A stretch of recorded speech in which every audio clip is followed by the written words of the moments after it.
Hello students, कैसे हैं आप लोग। रेक्टिफिकेशन ऑफ एरर के हम लोगों ने 19 नंबर तक क्वेश्चन कर लिए थे, तो 20 नंबर का क्वेश्चन विदाउट टाइम वेस्टिंग हम लोग स्टार्ट करते हैं। Rectifying the following error by passing journal entry. Rectification of error, हमें एरर्स को रेक्टिफाई करना है। 3 स्टेप्स में हम काम करते हैं, रॉन्ग, रिवर्स और करेक्ट। ये तरीका सिंपल भी लग रहा है स्टूडेंट्स को और इजीली आ भी जाता है। First, old furniture. देखिए ये बार बार आता है, फर्नीचर को सेल किया तो एंट्री बननी चाहिए, फर्नीचर का नाम आना चाहिए और वो सेल्स लिख देते हैं। यहाँ पर भी ओल्ड फर्नीचर सोल्ड फॉर 500, एक फर्नीचर बेचा है हमने 500 रुपए का, तो एंट्री क्या होनी चाहिए थी बेटा, कैश टू फर्नीचर। क्या एंट्री होनी चाहिए थी, कैश टू फर्नीचर। कितने रुपए से, 500। बट उन्होंने क्रेडिट कर दिया सेल्स अकाउंट को, मतलब कैश टू फर्नीचर की जगह उन्होंने कैश टू सेल्स लिख दिया। रॉन्ग एंट्री क्या की, cash to sales. Amount same है, अमाउंट में चेंजेस नहीं है। जब फर्नीचर बेचते हैं तो फर्नीचर हमारे पास से जाता है और कैश हमारे पास आता है, तो एंट्री बननी चाहिए थी कैश टू फर्नीचर, बट उन्होंने सेल्स अकाउंट में लिख दिया, तो उन्होंने क्या एंट्री की, कैश टू सेल्स। अब ये रॉन्ग है, इस रॉन्ग को हम क्या करेंगे, रिवर्स, तो सेल्स टू कैश। क्या सिखाया है, क्या सिखाया हमने आपको कि एक अपोजिट होता है सेम, जैसे कैश एक बार डेबिट में आ रहा है और एक बार कैश क्रेडिट में आ रहा है, तो इस कैश से ये कैश क्या हो जाएगा बेटा, कैंसल, और बचा क्या आपके पास, सेल्स टू फर्नीचर। क्या बचा, सेल्स टू फर्नीचर। ये हमारी फर्स्ट एंट्री बन जाएगी, sales account debit to furniture account.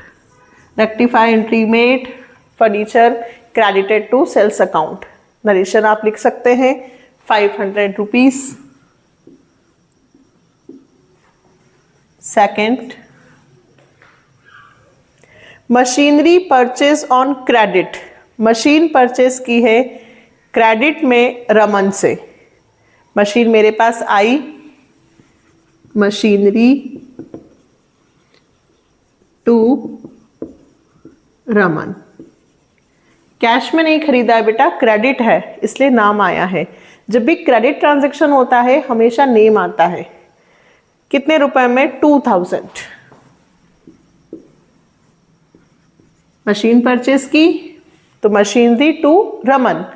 हमने परचेज बुक में 16,000 लिख दिया, मिस्टेक भी की है और 16,000 भी लिख दिए। परचेज बुक में लिखा मतलब हमने एंट्री क्या कर दी, परचेज टू रमन, और 16,000। रमन को क्रेडिट सिर्फ 2,000 से करना था और रमन को क्रेडिट हम 16,000 से कर चुके हैं। इस एंट्री को क्या करूंगी, रिवर्स, रमन टू परचेज। कितने बेटा, 16,000। अब देखिए यहां पे कुछ कैंसिल हो रहा है, कुछ भी कैंसिल हो रहा है, रमन से रमन, लेकिन सिर्फ कितना कैंसिल होगा, 2000। कितना कैंसिल होगा, सिर्फ 2000। ये 16,000 है और ये 2000 है, मतलब 16 में से 2 चले जाएंगे, लेकिन 14,000 का रमन फिर भी डेबिट होगा, बचेगा। अगर आपको समझ में आता है तो, नहीं समझ में आता है कोई दिक्कत नहीं। ये तो समझ में आया कि ये मशीनरी बची है और ये परचेज बचा है, तो आप इसे लिख दो पहले, machinery account debit to purchase account. अब मशीनरी के इसमें कितने बेटा, 2000, तो मैंने यहाँ 2000 लिखा, और परचेज के इसमें 16,000। अब देख लीजिए,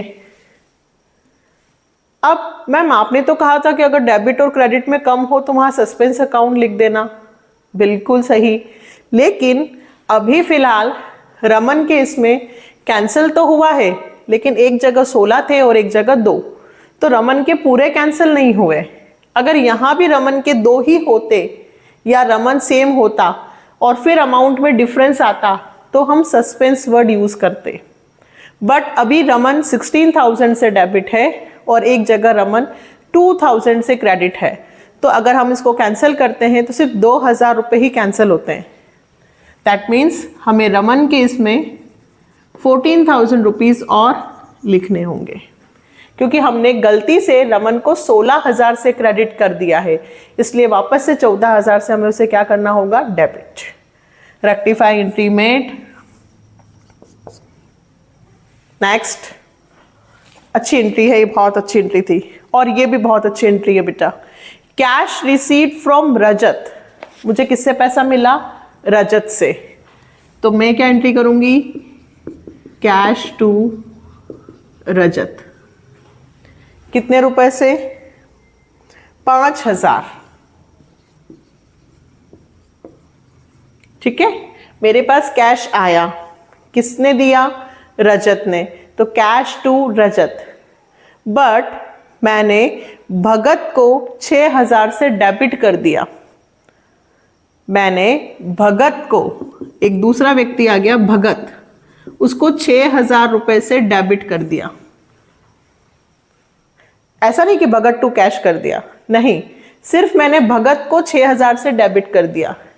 तो इसको करेक्शन करने के लिए मुझे भगत को क्रेडिट करना होगा।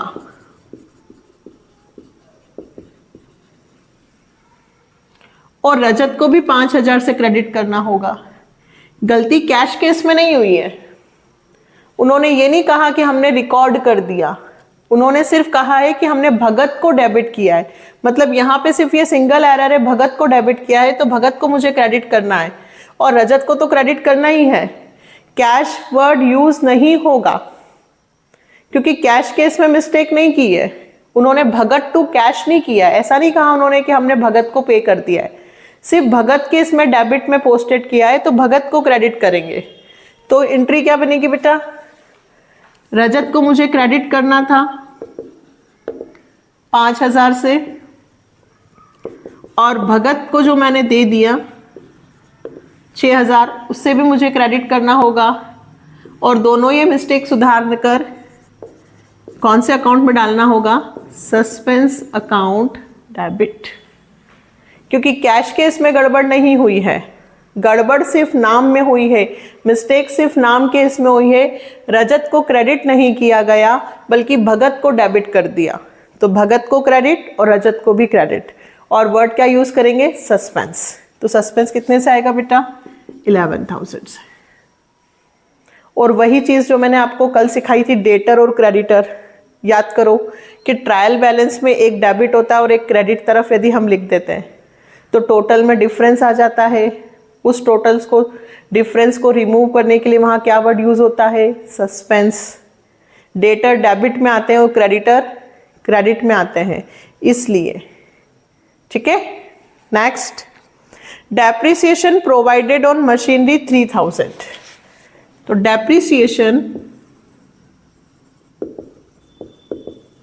टू मशीनरी कितने रुपए, 3,000। हमें मशीन पर डेप चार्ज करना था बेटा 3,000। Was posted to machinery as 300। Was posted to machinery मतलब मशीन के इसमें 3,000 की जगह हमने सिर्फ 300 रुपीज लिखे हैं। सिर्फ मिस्टेक किस में हुई है, मशीन में। डेप्रिसिएशन में मिस्टेक नहीं हुई है, सिर्फ मशीनरी अकाउंट में 3,000 की जगह 300 रुपए लिख दिए गए हैं। तो 3,000 की जगह 300 लिखे हैं, तो मुझे कितने रुपए और लिखने होंगे, 2700। अंडर कास्टिंग मशीनरी अकाउंट 3,000 से क्रेडिट करने की जगह केवल 300 रुपए से क्रेडिट किया गया है, तो 2700 रुपए से और क्रेडिट करूंगी। ऊपर क्या वर्ड यूज करूंगी, डेप्रिसिएशन नहीं, क्योंकि डेप्रिसिएशन का अमाउंट तो सही लिखा है। तो सस्पेंस, क्या नाम आएगा बेटा, suspense account debit to machinery. 300 हम लिख चुके थे, तो हम कितने और लिखेंगे? 2700। Rectify entry made. आया आप लोगों को? अच्छा, मुझे 11th के कुछ स्टूडेंट्स कह रहे हैं कि मैम अगर हमें एग्जाम की प्रिपरेशन करनी है तो कौन से क्वेश्चन सबसे ज्यादा मार्क्स के आते हैं? तो बेटा BRS, डेप्रिसिएशन, कैश बुक और आपका ट्रेडिंग P&L, ये जो क्वेश्चंस होते हैं ये 6 मार्क्स के पूछे ही जाते हैं। Bank reconciliation, rectification, depreciation, trading P&L with adjustment, ये 3-4 और डबल कॉलम कैश बुक, ये फिक्स होते हैं, ये क्वेश्चन आते ही हैं। अकाउंटिंग इक्वेशन, अगर ये 4 मार्क्स में, हर टीचर का अलग अलग होता है, बट डैप, BRS, cash book, trading P&L with adjustment, single entry system, ये 4-5 चैप्टर्स तो डेफिनेटली आपको एग्जाम में पूछे जाएंगे। तो आपको सबसे पहले इन्हीं की प्रिपरेशन करनी चाहिए। ठीक है, ओके। तो नेक्स्ट वीडियो में मिलते हैं नेक्स्ट क्वेश्चन के साथ। कमेंट जरूर करिएगा। बाय।